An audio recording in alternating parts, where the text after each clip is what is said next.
everyone, this is Marika and welcome back to another session on Principles of Education and Teaching Learning Process. In our previous sessions, we have discussed about education, what is education and what are the different aims of education. We've also seen the philosophies of education under which we have already discussed about naturalism and idealism. Today, we are going to discuss a very small philosophy that comes under educational philosophy, which is realism. So from the term itself, when I'm saying realism, it is something related to the reality. So let us see in detail what is realism, what are the different principles of realism, and what are the educational implications that comes under realism. Realism is also known as objectivism.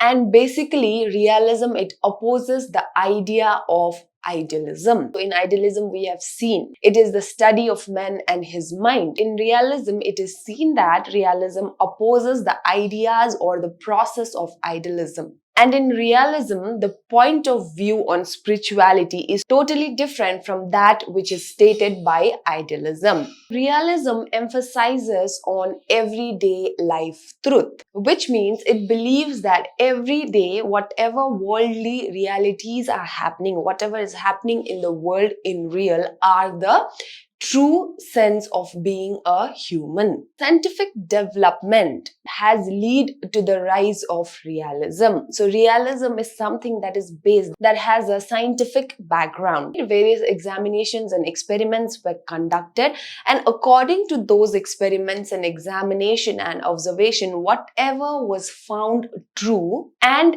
evident is considered real. And those are the basis of realism. As I said, realism has a scientific background. Scientific development has given birth to realism, which means there were various experiments, various examinations, and various observations that were conducted, and whatever result was given by this examination, experiment, and observation are considered to be true. Those are considered to be evident, and those are taken as a basis in realism.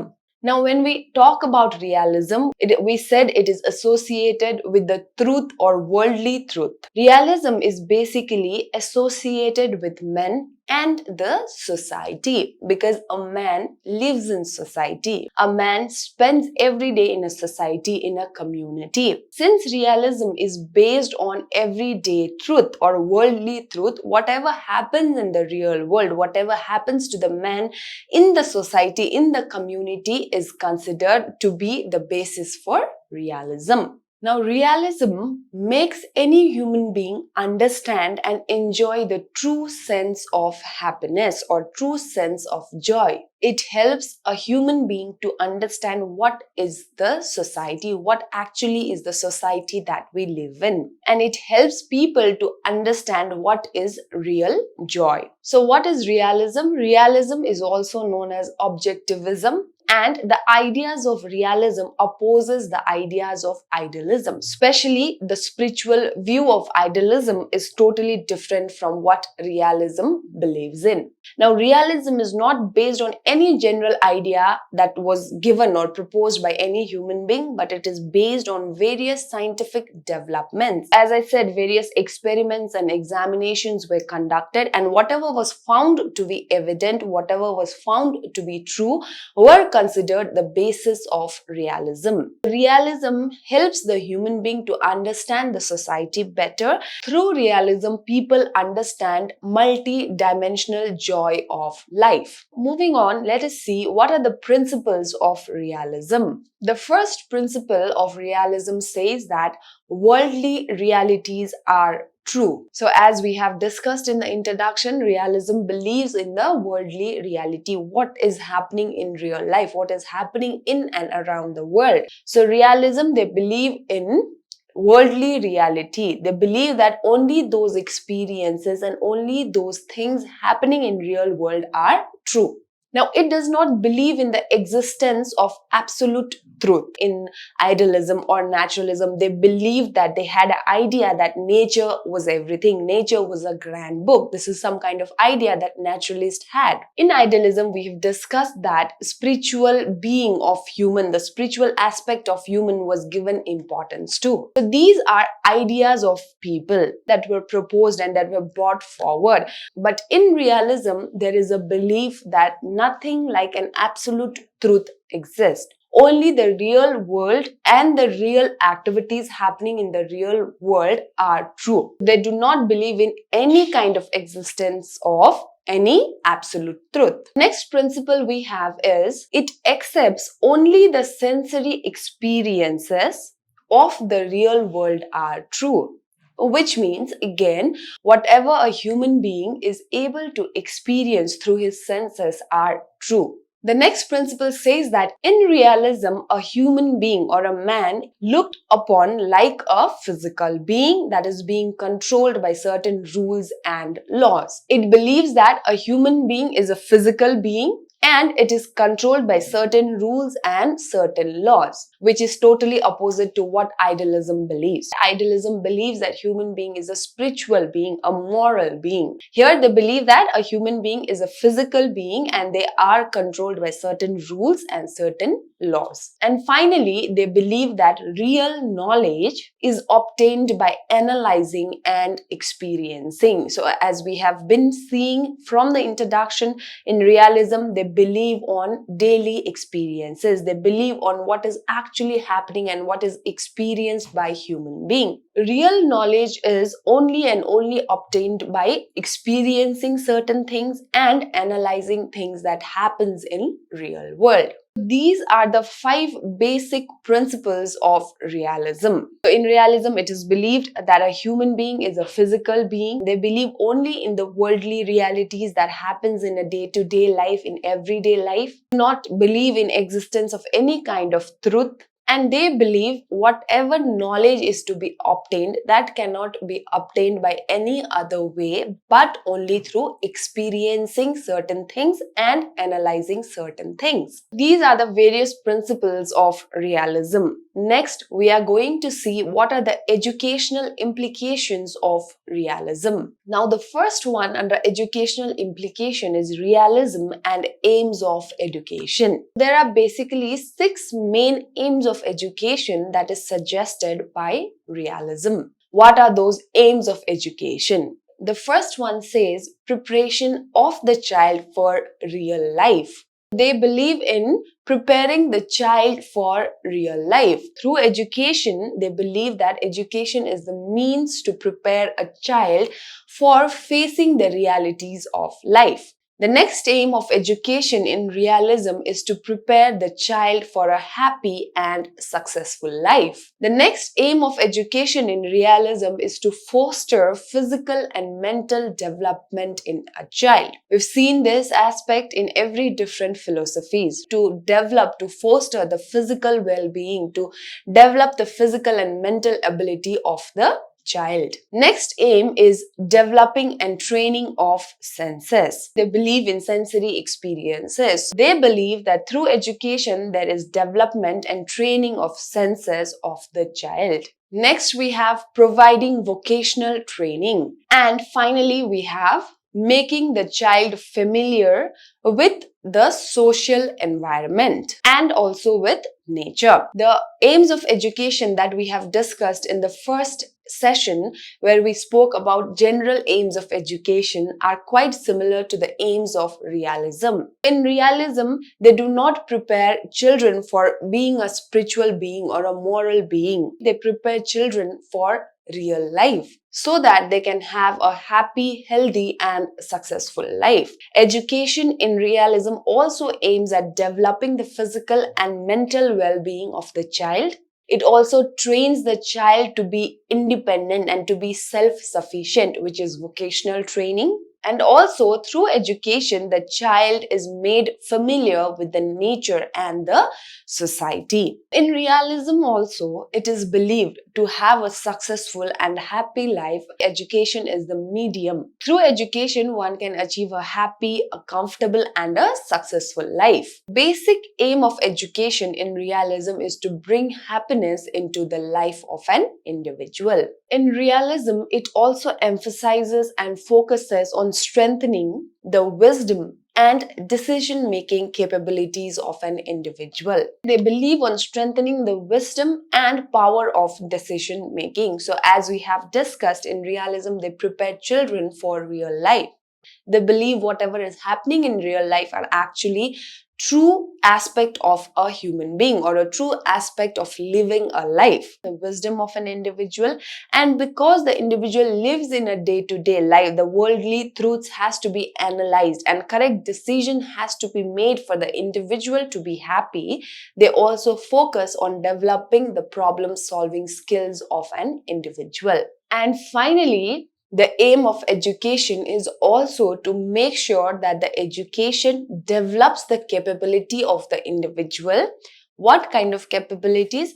The capabilities that are required by the child, by the individual to face adverse, difficult situation in life and to handle the realities of life. In life, we have many ups and downs. There are various situations to which we cannot cope up. So obviously, when we talk about education in general, education usually does not focus on preparing a child for real life. But in realism, the main aim of the education is to make sure that the child is prepared in such a way that the child develops the ability to handle his problem in later life. And if there's any kind of adverse and difficult situation that arises in his life, through education, realism aims to develop those kind of skills in the child. So these are the various aims of education in realism. Next one, we have realism and curriculum. So let us see what are the types of subjects that are taught in realism and what is the curriculum that is followed in realism. In realism, the selection and planning of the curriculum is done based on students' interest, abilities and intellectual level. Why in realism the students' interest, the abilities of the student or the capabilities of the students are focused? If the education is based on their interest, their capabilities and their intellectual level, this will help the students to adjust to the changing circumstances of the society. The curriculum in realism is developed in such a way that it helps the child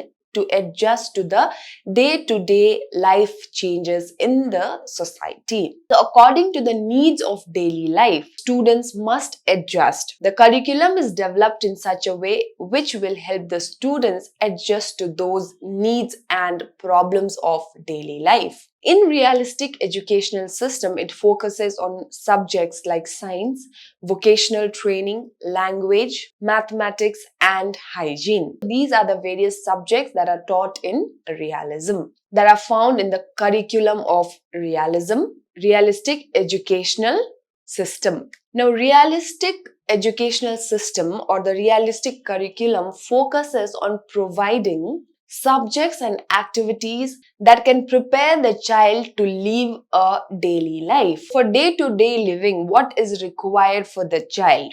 How a child has to live his daily life. All those subjects that will help him understand and deal better with day-to-day life are inculcated in realistic curriculum. As I said, science, vocation, art, literature, mathematics, and hygiene are the major subjects that are taught in realistic education. Next, we have realism and method of teaching. Realism opposes the bookish knowledge because they believe that bookish knowledge or a book can never prepare a child to face real life situations. Now, realism justifies the use of various AV aids in teaching. It was started through realism. In realism, using of AV aids to teach the students is given much importance too. So realism emphasizes on scientific background, scientific activities. So those scientific activities and those scientific background or principles are based on realistic principles, are the results of various experiments and various examinations conducted. They believe that these realistic principles that are taught to the child are far more better, or it extends the knowledge that is provided only through the book. They believe that whatever scientific attitude is inculcated in the child through various observations and various examinations conducted, it develops a real perception of the world and the child understands the reality better. And they believe that the books only contain a limited amount of knowledge, and learning through this various scientific attitude or scientific development will help the child understand better and also prepare the child for real life. Next, we have realism and teacher. A special and honorable place is reserved for the position of the teacher. In realism, a teacher is given very much importance too. There's a special and honorable position that are provided to the teachers. Now, a teacher in realism must be a person who's well versed in the content, what he is going to teach. The teacher must have a proper knowledge about the content that are being imparted to the students, as well as the teacher must have a proper knowledge and must be aware about the needs of the various children in the room. In realism, a teacher must be knowledgeable, as well as the teacher must be aware about the needs of each and every child in the classroom. According to realism, teachers are the role model.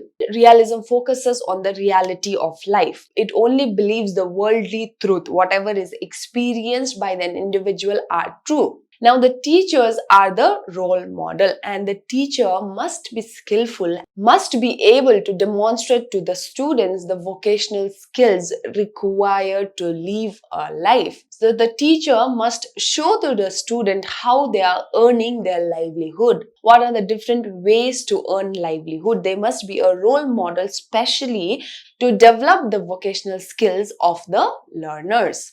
Teacher basically focuses on the development of vocational skills of the learners. And the last one we have is realism and discipline. The realism also believes in self-discipline. So they believe that a child or any individual must be self-disciplined. There should be no external control on the discipline or the behavior of the individual. The individual must realize what is to be done and what is not to be done. They believe on self-discipline rather than imposing a discipline on the children. Various moral and religious education is provided to the students in realistic educational studies so that the students understand self-discipline and practice self-discipline. In realism, we see that various religious and moral education is provided to the children in order to make sure that they learn self-discipline. To conclude, today we've seen what is realism. So what is realism, or what is realistic education system? Realism believes in reality of worldly truth, the activities that are experienced by human being. It believes in learning skills such as critical thinking, logical reasoning, and various other approaches that are required by an individual to live a healthy and successful life. We've also discussed different principles of realism, and we have also seen the educational implications of realism. I hope the class was helpful, and I'll see you all in the next session where we will discuss about pragmatism, which is another philosophy of education. Till then, have a good day, and I'll see you all in the next session. Thank you.